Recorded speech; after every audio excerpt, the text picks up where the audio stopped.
Kalau riset kan kalian ngasih pelajaran ke teman-teman, bukan yang kalian yang diajar gitu kan. Karena kalian lebih duluan tahu, jadi kalian harus memberitahu. Gitu kan? Gue nanya, di riset tuh ada pelatihan khusus nggak sih buat analisa teknikal atau bidang-bidang yang kalian tekuni di riset ini sendiri, ada pelatihan khusus nggak? Atau memang dari kampus aja gitu? Udah ada dari kampus, terus kalian terapin, atau gimana? Balik lagi sih, yang iya nggak sih, Viv? Kalau misalkan kita interview pertama nih, mau daftar Hima dan Departemen Riset, pasti diutamain lu mau mengajar apa mau diajar. Kalau lu mau diajar, itu salah.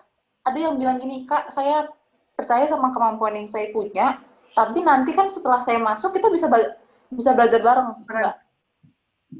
Gitu. Kalau di awal punya ekspektasi yang tinggi kayak gitu, itu salah. Gitu. Kayak mungkin di momen kayak gini bakal disampaikan juga kalau misalkan jangan berekspektasi tinggi ke riset kalau misalkan kita akan belajar. Mungkin di waktu-waktu tertentu yang kita kosong, yang kita sama-sama jadwal lagi free, mungkin bisa belajar. Dan kita pun nggak akan nolak, pasti kita juga mau karena sama-sama belajar. Cuman tekenin dari awal kalau kita itu bukan belajar, tapi mengajar. Pelatihan khusus tuh nggak ada. Paling kalau misalkan gini, kita sebelum daftar kita kedapatan kelas teknikal gitu kan, itu kita ikut di situ kan berarti kita belajar dong. Kita daftar riset nggak cuma yang daftar doang tapi kelas teknikal kita nggak ikutin. Maksudnya proker riset tersendiri kita nggak pernah kontribusi, itu biasanya bakal dipertimbangin gitu loh sama tim risetnya sendiri gitu.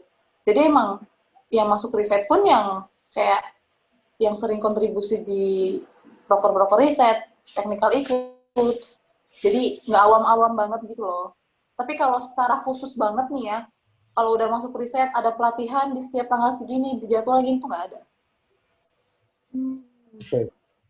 Ini ya, kalau menurut gue sendiri itu gini nih, kalau menurut gue sendiri itu di riset itu apa ya? Kan di riset itu dituntut kita untuk berbagi, mengetahui lebih dalam gitu ya. Karena proker risetnya itu lumayan banyak. Nah, sebelum kita untuk mengetahui, untuk menjalankan proker itu dan dibagikan kepada teman-teman yang lainnya, pasti kan kita dituntut dulu untuk memahami materi apa yang akan kita sampaikan kan. Nah, di situ kita belajar sendiri dalam kurung itu otodidak ya. Entah kita mau nanya ke siapa, entah kita mau cari tahu ilmu di mana, kita cari sendiri. Toh, jadi apa ya? Itu yang menurut gue karena kan basisnya proker riset itu kan kayak contoh Mentari Pagi di mana isinya ada berita ekonomi, rekomendasi saham dan bahas lain-lain segala macam ambil-ambilnya. Nah, itu kan sebelum kita memberitahukan, menginformasikan kepada teman-teman dan membagikan kepada teman-teman yang lain di Instagram maupun di website sebelum dibaca sama orang-orang, kita kan pasti meriset lebih dahulu dan bukan menganalisa sih, kayak apa, mencari tahu lebih dalam dulu lah gitu, mencari tahu lebih dalam dulu belum nanti akhirnya diinformasikan ke website atau di Instagram, dibagikan kepada teman-teman gitu. Itu sih paling. Berarti emang otodidak lah. Kalau lu nggak bisa, nggak usah masuk riset gitu. Kalau lu nggak niat, nggak usah masuk riset. Kasarnya sih gitu. Kasarnya gitu. Kasarnya gitu. gitu. Ini tuh lebih menjurus langsung gitu kan, daripada lu main-main masuk yang lain gitu. Karena ini tuh udah nganalisa semuanya, nggak bisa main-main jatuhnya. Iya. Kalau menurut gue sih gini ya, kalau di riset itu dibilang bercanda juga bisa, dibilang serius tapi nggak bercanda, beneran. Iya, bener sih. Dan itu udah turun menurun nggak sih? Iya. Makanya itu orang-orang, kalau lu perhatiin nih Fit nih, kalau orang-orang di bagian riset tuh kayak serius-serius banget ya modelannya. Emang dari kita tuh emang nggak bisa gimana ya? Nggak ada bahan-bahan yang untuk diperbincangkan yang jadi bahan candaan gitu. Susah Iya, mencari susah karena kerjaan kalian aja itu udah seserius itu, nggak sempat untuk nggak sempat untuk bercanda-bercanda itu apa Gila. hal menarik yang kalian dapetin selama di departemen riset ada nggak? Kalau yang frustasi pasti banyak, nggak usah gue tanya udah pasti banyak frustasi. Kayaknya campur aduk nggak sih, Viv? Jadi kayak hal istimewa kita tuh emang udah kecampur aduk sama riwehnya. Iya.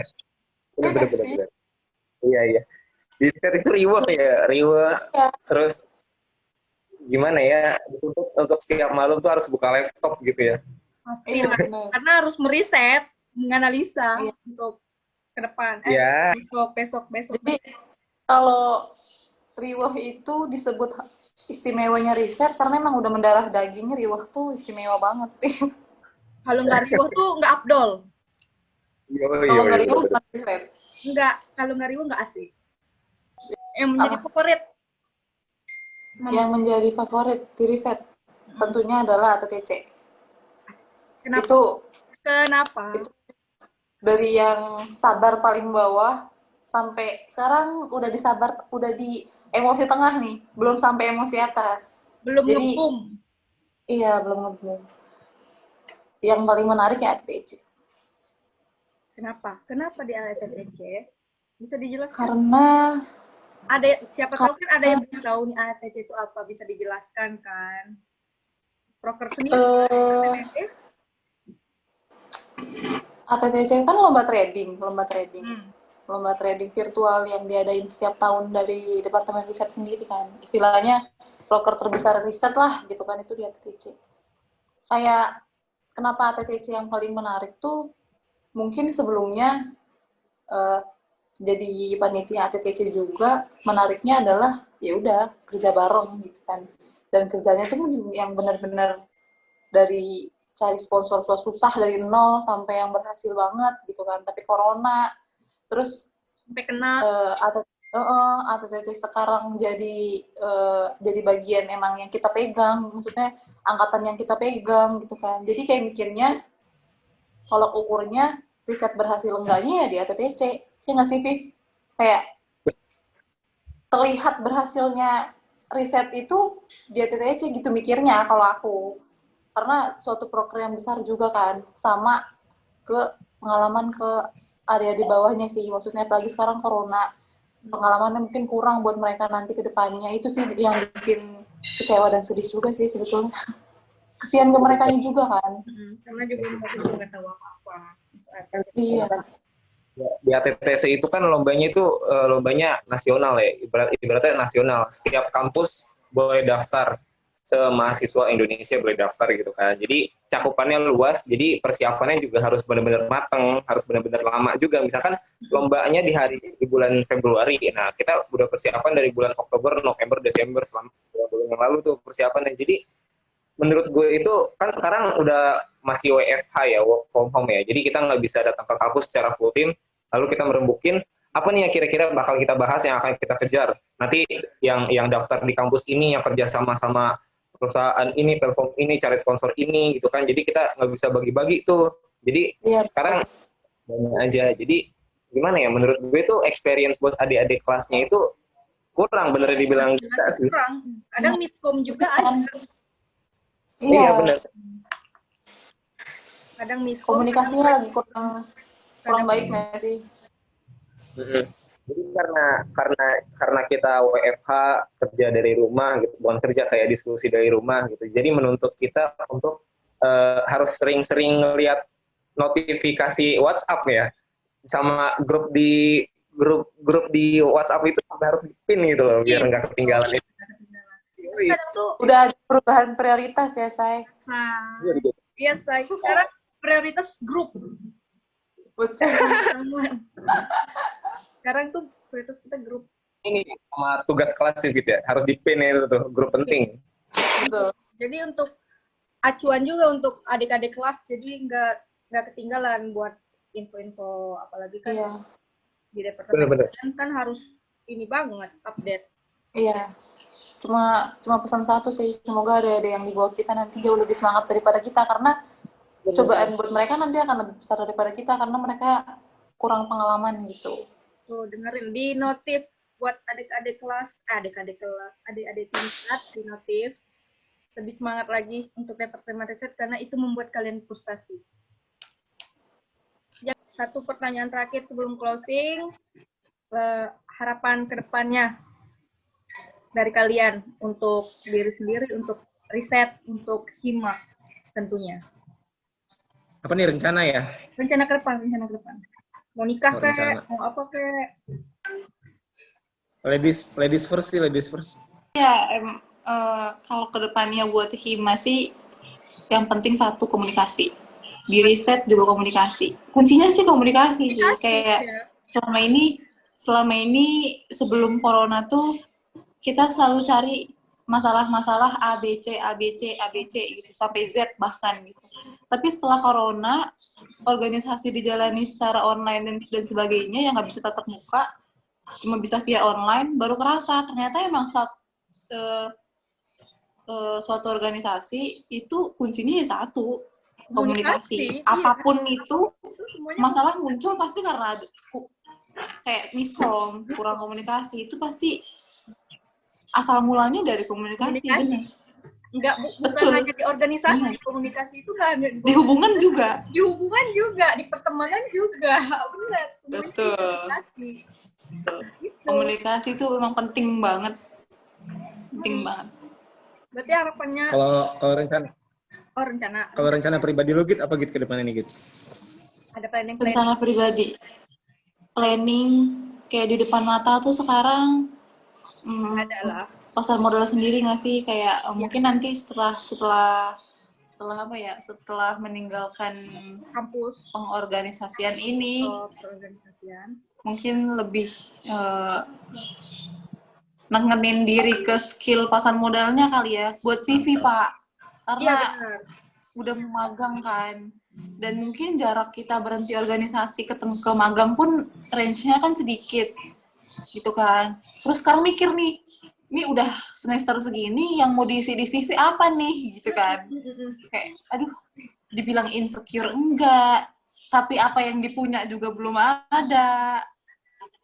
Ya gitu sih. Masukan sih, apa ya, masukan buat Hima nih, masukan buat Hima atau teman-teman nanti yang bakalan jadi anggota Hima yang mau ada niatan buat masuk Hima nih, nanti jangan lupa bahwa semua proker itu harus dikomunikasikan. Dan kalau misalnya nanti ada proker yang sekiranya kurang maksimal, nanti bisa dibahas lagi, bisa di restrukturisasi lagi, salahnya di mana. Terus jangan lupa setelah menemukan masalah, jangan lupa mencari solusinya gitu. Karena balik lagi yang tadi, kalau misalnya masalah itu diselesaikan pasti dengan cara komunikasi gitu loh ya. Bener ya? Yoi.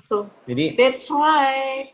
Jadi apapun masalahnya, seberat apapun masalahnya, seberat apapun rintangannya dalam melakukan organisasi, komunikasi lah. Penting banget. Kuncinya satu, komunikasi. Yoi. Biar nggak putus hubungan. Tapi jangan sampai di grup juga rame, cuman ngomongin hal-hal yang nggak bermanfaat gitu kan. Tapi nggak apa-apa lah buat bercandaan, karena seru ya, biar grup rame gitu aja seru gitu loh. Biar hidup gitu grupnya. Iya, TikTok aja. Kadang kita ada seriusnya, kadang kita ada bercandanya, ya ganti-gantian lah ya, silih berganti, kayak Roda aja. Kan Roda kadang kita berada di atas, kadang kita berada di bawah gitu kan. Tahu situasi lah, ini lagi bercanda atau serius gitu. Kalaupun lagi ya lanjutin aja. Kalau serius. Terus kalau buat rencana gue ke depannya sih paling setelah lengser nih ya, setelah lengser palingan ya selain melanjutkan usaha, pasti gue harus terjun juga dong di pasar modal gitu kan. Selain kerja di pasar modal, sambil ngembangin bisnis juga, palingan nanti kalau misalnya dapat gaji disisihin berapa persen untuk diinvestasikan di pasar modal gitu. Palingan ya di-improve skill aja, lebih ke soft skill biar kita lebih mendalami jurusan pasar modal kita. Gitu sih palingan rencana gue ke depannya. Sangat bagus dari kalian berdua. Thank you banget buat pembicaraan seputar riset dan pengalaman kalian juga untuk tujuan ke depannya. Terima kasih sudah menyempatkan hadir. Kita nih yang terima kasih. Oh ya. Semoga program podcast himpunan mahasiswa analis efek kita ini bisa jadi inspirasi buat teman-teman semua, bisa jadi sarana informasi, sarana masukan juga buat teman-teman Betul lainnya. banget. Betul banget. Amin doain aja. Amin. Menjadi Biar bermanfaat. pembelajaran lah. Yoi. Thank you. Oke. Yoi, thank you Fitri, Inggita.